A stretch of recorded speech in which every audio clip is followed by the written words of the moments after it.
देखिए आज की वीडियो के अंदर मैं आपको एटमॉस्फेयर के बारे में बताऊंगा, उसके अलावा आपको बताऊंगा ग्रीन हाउस गैस के बारे में बताऊंगा, उसके अलावा आपको लेयर्स बताऊंगा जो परतें होती है, शोभ मंडल, समताप मंडल, आयन मंडल, जहाँ से हमेशा ही ज़्यादातर क्वेश्चन देखने को मिलता है, उसके बाद आपको वो बताऊंगा। तो चैप्टर अच्छा खासा बड़ा है आपका, तो इसके बारे में आपको सारी चीज़ें डिटेल से बताने वाला हूँ। उसके बाद आप लोग क्वेश्चन लगाना, तो लगभग आपके सभी आंसर आपको यही से देखने को मिल जाएंगे। ठीक, चलिए बात करते हैं पहले एटमॉस्फेयर के बारे में। उससे पहले आप लोग जानिए, सिंपल से एक बात जानिए। देखिए जो हमारी पृथ्वी होती है उस पर आपको मंडल देखने को मिलेंगे, वायुमंडल, जलमंडल, स्थलमंडल और एक होता है आपका जीवमंडल यानी बायोस्फीयर, जिस पर जीवन होता है। ठीक है, जो जिंदगी होती है, जो जीवन होता है, वो होता है आपका जीवमंडल पर। ठीक, ये सभी मंडल आपके एग्जाम के लिए बहुत महत्वपूर्ण है, क्योंकि सभी मंडल से आपके एग्जाम में क्वेश्चन पूछे जाते हैं। तो इन्हीं सभी मंडल को मैं आपके लिए कराऊंगा। आज आपके लिए मैं वायुमंडल यानी एटमॉस्फेयर करा रहा हूं, उसके बाद आपके लिए जलमंडल आएगा, स्थलमंडल आएगा, फिर आपका जीवमंडल आएगा, क्योंकि इन्हीं सभी मंडल से कई सारे क्वेश्चन आपके एग्जाम में देखने को मिलेंगे। ठीक है, तो इसलिए बड़ा महत्वपूर्ण हो जाता है ये वाले चैप्टर आप लोगों के लिए जानना। देखिए एटमॉस्फेयर के बारे में आप लोग सीधा सा ये जानिए कि जो हमारी पृथ्वी होती है, जो हमारी अर्थ होती है, वो चारों ओर वायु से घनी चादर से घिरी होती है। ठीक है, और बेसिकली इसे ही एटमॉस्फेयर कहा जाता है, जो वायु की जो मोटी चादर होती है। ठीक है, तो इसी क्या कहा जाता है, वायुमंडल कहा जाता है। लेकिन हमारे एग्जाम के लिए जो जानना जरूरी है, हमारे एग्जाम के लिए जानना जरूरी है ये वाली बात, वो कौन सी है कि जो हमारा वायुमंडल होता है उसमें पाई जाने वाली कौन कौन सी गैस होती है और सबसे महत्वपूर्ण गैस कौन सी होती है। इन्हीं गैसों के बारे में अब हमें पढ़ना है थोड़ा डिटेल से। देखिए अगर मैं बात करूं एटमॉस्फेयर में सबसे ज्यादा जो गैस पाई जाती है वो पाई जाती है आपकी नाइट्रोजन और ऑक्सीजन। ये दो ऐसी गैस है जो जिनसे जो सबसे ज्यादा वायुमंडल में पाई जाती है।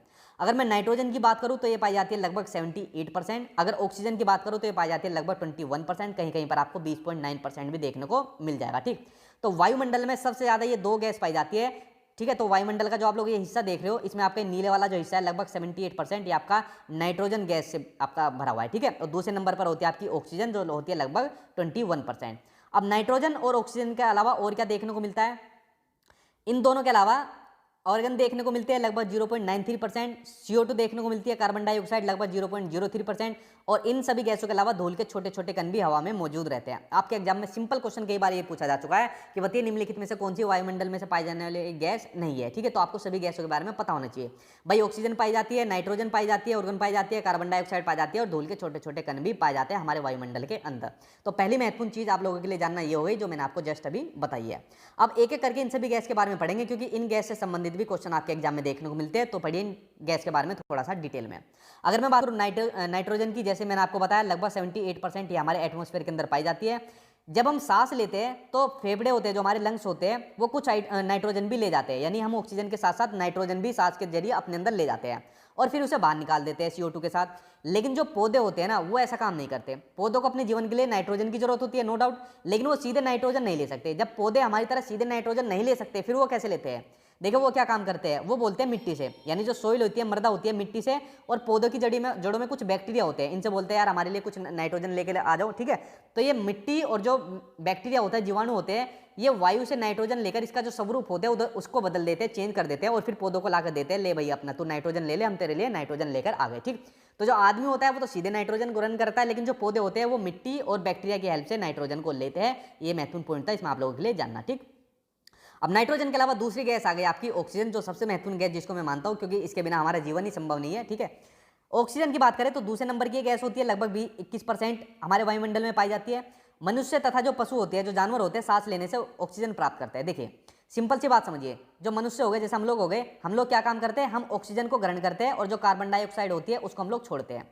लेकिन जो पौधे होते हैं, जो प्लांट्स होते हैं, वो ऑक्सीजन लेते हैं और वो CO2 लेते हैं और ऑक्सीजन को छोड़ते हैं, मतलब वो हमारा उल्टा करते हैं। तो आदमी का और जो पौधे होते हैं, इनका आदान प्रदान एक दूसरे से चलता रहता है कि भाई तू मुझे ये वाली गैस दे दे और ये वाली छोड़ दे। ठीक है, तो अब पढ़े इसके बारे में और पॉइंट। जो ग्रीन प्लांट्स होते हैं, हरे पौधे होते हैं, वो फोटोसिंथेसिस की जो प्रक्रिया होती है, प्रकाश संश्लेषण की प्रक्रिया, जिसमें पौधे अपना भोजन बनाते हैं, तो प्रकाश संश्लेषण द्वारा ऑक्सीजन को उत्पन्न करते हैं। इस प्रकार वायु में ऑक्सीजन की मात्रा समान बनी रहती है। यदि हम वृक्ष काटते हैं तो ये संतुलन बिगड़ जाता है, इसलिए बोलते हैं ज्यादा ज्यादा क्या काम करिए, वृक्ष लगाइए, ज्यादा ज्यादा पेड़ों को लगाइए। जितने ज्यादा वृक्ष को आप लगाओगे उतनी ज्यादा आपके लिए महत्वपूर्ण हो जाएंगे, क्योंकि इनके बिना जीवन ही संभव नहीं है। ऑक्सीजन आपको पेड़ ही देंगे। ठीक है, अब ये मत कहना अगर हम नहीं रहेंगे तो पेड़ भी नहीं रहेंगे। ठीक है, इस तरीके का कोई आर्ग्यू मत करना किसी भी तरीके का।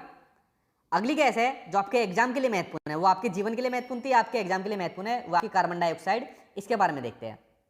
जो हरे पौधे होते हैं वो अपने भोजन के रूप में कार्बन डाइऑक्साइड का प्रयोग करते हैं, जैसे मैंने आपको बताया, और ऑक्सीजन को छोड़ते हैं।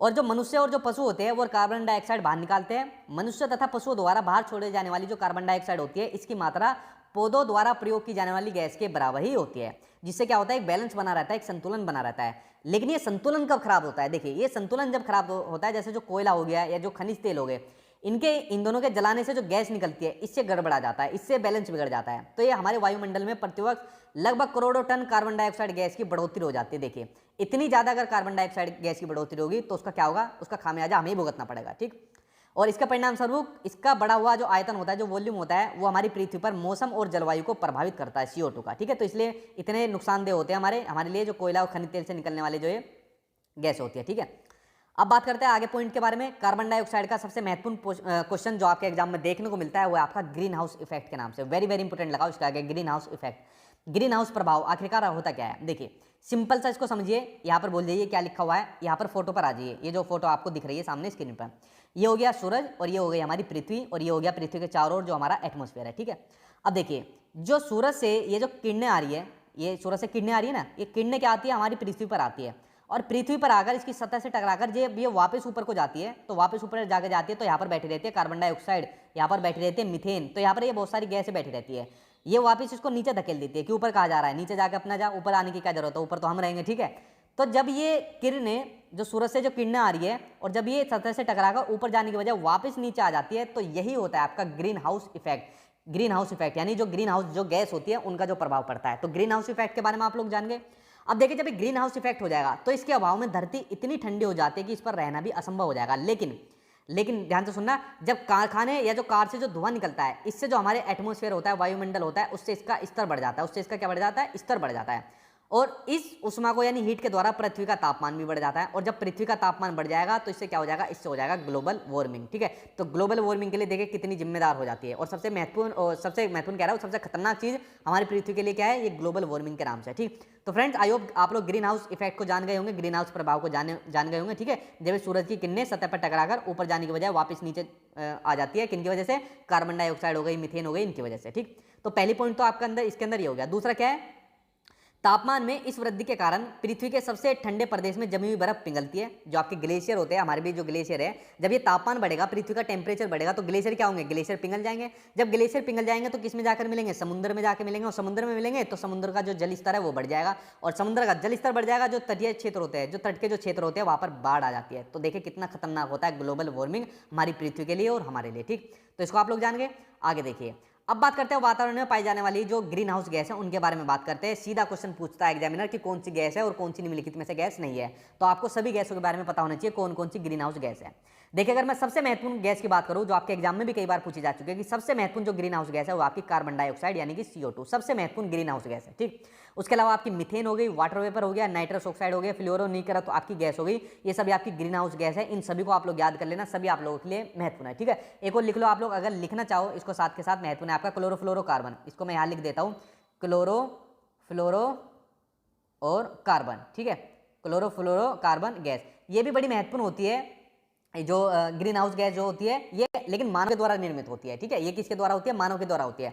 जैसे आपके घरों में क्या होगा, आपके घरों में जो AC हो गया, आपके घरों में फ्रिज हो गया, तो इसके अंदर इस वाली गैस का यूज किया जाता है। ठीक है, तो इसके लिए जिम्मेदार होती है। तो ग्रीन हाउस गैस में आप क्लोरोफ्लोरोकार्बन को भी कर सकते हो जिसके जिम्मेदार हम लोग खुद है। ठीक है, चलिए बात करते हैं अगले पॉइंट के बारे में। इन सभी गैस को देख लेना, किसी ना किसी गैस के बारे में, सभी के बारे में भी एग्जामिनर आपसे एग्जाम में पूछ लेता है। तो फ्रेंड्स, आई होप आप लोग यहाँ तक जान गए होंगे, ग्रीन हाउस गैसों के बारे में जान गए होंगे। ठीक है, जैसे पेड़ जो काटे जा रहे हैं, जितने भी उद्योग लग रहे हैं, उनकी वजह से इसमें वृद्धि होती है ग्रीन हाउस के अंदर। अब बात करते हैं इस चैप्टर की सबसे महत्वपूर्ण पॉइंट की, इस चैप्टर की पूरी जान की, वो है इस चैप्टर की जो संरचना है, जो स्ट्रक्चर है, जो लेयर्स पूछी जाती है आपके एग्जाम के अंदर। देखिए, हमारा वायुमंडल 5 परतों से बनता है। कितनी परतों से बनता है, 5 लेयर से बनता है। और 5 लेयर्स में से किसी ना किसी एक लेयर के बारे में एग्जामिनर आपसे पूछ लेता है, लेकिन आपको पांचों की पांचों करना जरूरी है, पांचों ही महत्वपूर्ण है।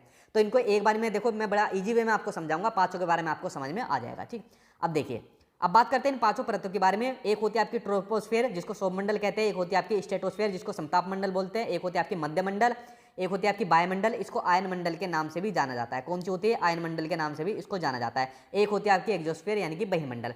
ये 5 लेयर्स होती है जो हमारे एटमॉस्फेयर के अंदर पाई जाती है। ठीक है, अब इन्हीं 5 परतों के बारे में हमको पढ़ना है। कभी कभी एग्जामिनर सीधा सीक्वेंस से पूछ लेता है कि भाई पहले नंबर पर कौन सी होती है। ठीक है, तो ये ऐसी बढ़ती जाती है, पहले पर ये, दूसरे पर, तीसरे पर, फिर चौथे पर और पांचवें पर सबसे ऊपर ये होती है। तो ऊंचाई के अकॉर्डिंग ये ऐसे बढ़ती जाती है। हो सके तो इसमें आप लोग एक ट्रिक भी याद कर लेना, अगर किसी बच्चों को याद नहीं हुई तो देखिए ट्रिक क्या है।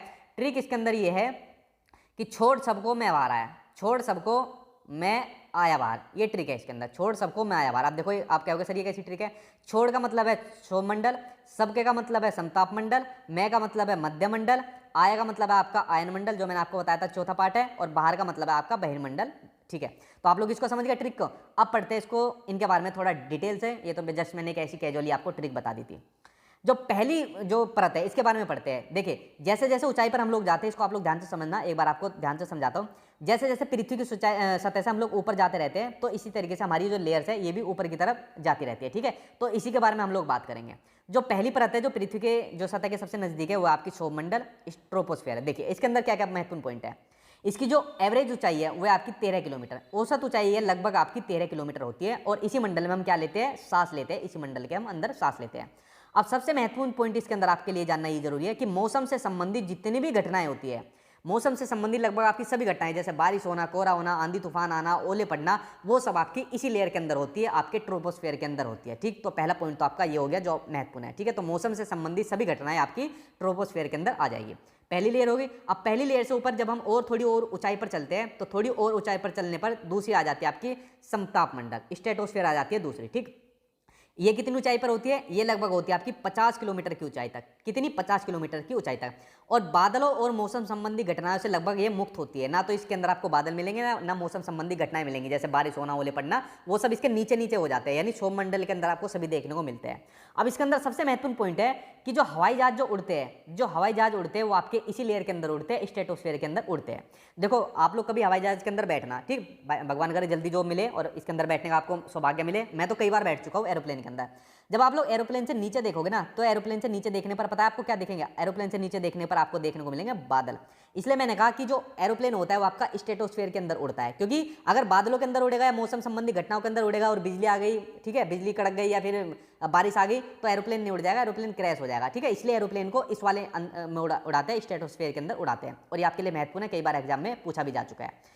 देखिए अगर मैं समताप मंडल की बात करूं, तो दूसरी और महत्वपूर्ण चीज समताप मंडल की आ जाती है, बहुत ही महत्वपूर्ण होती है आपके लिए, इसको जानना बहुत जरूरी है। यहाँ से कई क्वेश्चन आपके एग्जाम में बनते हैं। समताप मंडल की एक महत्वपूर्ण विशेषता यह है कि जो ओजोन गैस है, जो ओजोन गैस की जो परत होती है वो आपकी किस में होती है? समताप मंडल में होती है, ओजोन गैस की परत होती है। और ये जो परत होती है वो सूरज से आने वाली जो हानिकारक किरणें होती है, हानिकारक किरणें कौन सी होती है? पराबैंगनी किरणों के नाम से इनको जाना जाता है, अल्ट्रावायलेट रे जो होती है उनके नाम से इसको जाना जाता है। तो जो सूरज से पराबैंगनी किरणें आती है उनसे हमारी हेल्प करती है ओजोन गैस की जो हमारी लेयर होती है। देखिए सिंपल सा समझिए, यहाँ से आप लोगों के लिए कई सारे पॉइंट मैं आप लोगों को बताऊंगा, इनको आप लोग केयरफुली सुनना, आपके एग्जाम में पूछे जा चुके हैं। ये रहा सूरज और ये रही पृथ्वी। अब पृथ्वी के चारों तरफ ये जो ओजोन गैस की जो परत है, ये जो परत होती है ना, ये जो पृथ्वी से जो पराबैंगनी किरणें आ रही है इनसे हमारी मदद करती है।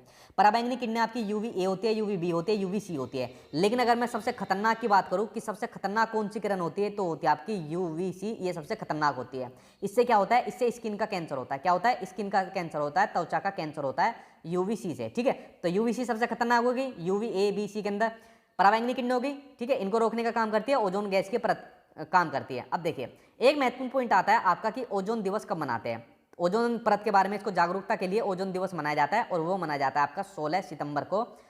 16 सितंबर को ओजोन दिवस मनाया जाता है। ये बड़ा महत्वपूर्ण है, आपके एग्जाम में देखने को मिला है। उसके अलावा एक पॉइंट आपके लिए ये भी बनता है कि जो ओजोन की जो ये लेयर है, परत है, इसकी मोटाई कितनी है। जो आपकी ओजोन की जो लेयर है, सिंपल छोटे में लिख देता हूँ, ओजोन लेयर की जो मोटाई है, इसको मापने की इकाई कौन सी है, इसको मापने की यूनिट कौन सी है, इसको मापने की इकाई कौन सी है। तो इसका नाम आप लोग लिख सकते हो, इसके नापने की इकाई है डोब्सन। डोब्सन इकाई है इसके नापने के। ठीक है, कि ओजोन की परत की जो मोटाई होती है कि भाई कितनी मोटाई बची है, ये नापने के लिए डोब्सन इकाई का यूज किया जाता है। तो देखिए फ्रेंड्स, कितने महत्वपूर्ण क्वेश्चन आपके लिए यहाँ से बने हैं, जो आपके एग्जाम में कई बार देखने को मिलते हैं कि जो ओजोन गैस की जो परत होती है वो सूरज से आने वाली हानिकारक किरणें, जिनका नाम पराबैंगनी किरणें होता है, उनसे हमारी रक्षा करती है। और आपके किसके अंदर देखने को मिलती है? समताप मंडल यानी स्ट्रेटोस्फेयर के अंदर ये देखने को मिलती है। सबसे खतरनाक किरण होती है आपकी UVC, जिसके स्किन कैंसर होता है। ओजोन दिवस आपका 16 सितंबर को मनाया जाता है, और जो इसकी मोटाई को मापने की इकाई होती है वो होती है आपकी डोब्सन। ये जितने भी पॉइंट अभी आपको बताया सभी महत्वपूर्ण है, और सभी कई बार आपके यूपी टेट के एग्जाम में तो भर भर के पूछे गए हैं। ठीक है, और CTET के पेपर 2 में भी आए हैं। देखिए अब बात करते हैं अगली परत की। अब हम थोड़ा और ऊंचाई पर आ गए। अब आ गई आपकी मेजोस्फीयर। यह वायुमंडल की तीसरी परत है और समताप मंडल के ठीक ऊपर होती है, और लगभग 80 किलोमीटर की ऊंचाई तक फैली हुई है ये वाली परत मेजोस्फीयर। ठीक, अब इसमें सबसे महत्वपूर्ण पॉइंट आपके लिए जानना जरूरी कि जो अंतरिक्ष से प्रवेश करने वाले जो मेट्रोइड होते हैं, जो उल्कापिंड होते हैं, वो इस परत में आने पर क्या होते हैं, जल जाते हैं। देखिए अगर ये वाली परत नहीं होगी ना, तो उसके बाद जो ये उल्कापिंड आप लोग देख रहे हो, अगर हमारी पृथ्वी पर आ गए, टकरा गए या गिर गए, तो इतना बड़ा विनाश पहुंचाएंगे, अच्छा खासा जान का माल का नुकसान कर देंगे, ठीक है। तो उल्कापिंड इस परत में आने पर क्या होते हैं, जल जाते हैं, इस वाली लेयर में आने पर जल जाते हैं, मीजोस्फीयर में यानी कि मध्य मंडल में। तो फ्रेंड्स ये 3 हो गई। अब देखते हैं आपकी जो 2 बची हुई है उनके बारे में पढ़ते हैं। अगली आ गई आपकी थर्मोस्फीयर, वायुमंडल, यानी कि जिसका एक और नाम बताया मैंने आपको, आयनमंडल भी आपको बताया, इसके बारे में अब हम लोग पढ़ते हैं, ठीक। तो वायुमंडल में बढ़ती ऊंचाई के साथ साथ तापमान यानी जो टेम्परेचर होता है वो भी तेजी से बढ़ता है, जैसे जैसे ऊपर जाएंगे टेम्परेचर बढ़ता जाएगा। तो आयनमंडल इस परत का एक भाग है, जैसे कि मैंने आपको बताया, दूसरा इसका पार्ट है, और यह है 80 से 400 किलोमीटर तक फैला हुआ है। कौन फैला हुआ है, आयनमंडल। और रेडियो जो कम्युनिकेशन होता है, रेडियो संचार के लिए इस परत का यूज किया जाता है, ये जानना आपके लिए जरूरी है। जो भी रेडियो का पॉइंट आपका देखने को मिलेगा वो आपका इस वाली लेयर से देखने को मिलेगा, आपकी थर्मोस्फीयर यानी आयनमंडल से देखने को मिलेगा, ठीक है। तो रेडियो कम्युनिकेशन के लिए इस परत का यूज होता है। वास्तव में पृथ्वी से प्रसारित जो रेडियो तरंगे होती है, जो रेडियो की वेव्स होती है ना, ये इस परत द्वारा पुनः पृथ्वी पर परावर्तित हो जाती है। जब ये ऊपर जाएगी, वेव्स तरंगे ऊपर जाएगी, तो इस परत में आने पर क्या होती है, वापस पृथ्वी की तरफ आएगी।